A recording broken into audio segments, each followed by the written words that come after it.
الدكتورة آلاء. وانت يا ياسر؟ ياسر أحمد سامي بدر. سنة اتعرفنا عليك. عندك كام سنة؟ 8. 8؟ اه. ايه رأيكم النهارده في ورشة تمام. هيكون؟ حلو. اتبسطت؟ امم طيب شايف ان البرمجة حاجة سهلة ولا صعبة؟ صعبة. طب صعبة ليه؟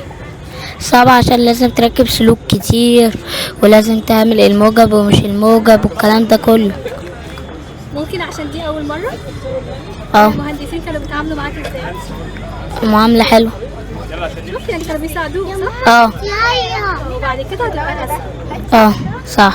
طب تحب تقول ايه لأصحابك عن البرمجة؟ حلو. حلوة؟ اه، وانصحهم ان هو يجوا هنا الهاي كود.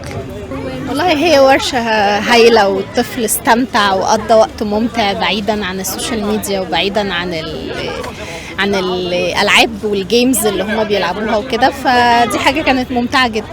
لو قررنا ان شاء الله الورشة دي تسوق حضرتك تحب أكيد إن شاء الله بأمر الله. ان شاء الله. طب حضرتك تحب الورشة الجاية تكون عن ايه؟ يبقى فيها روبوت بقى. روبوت؟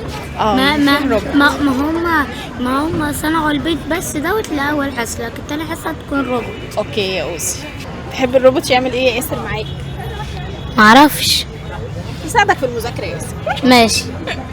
ماشي. لما شفت الجرس رن لا ده حلو. انبسطت؟ اه. انبسطت أكيد. انا اتبسطت معاكم. شكرا.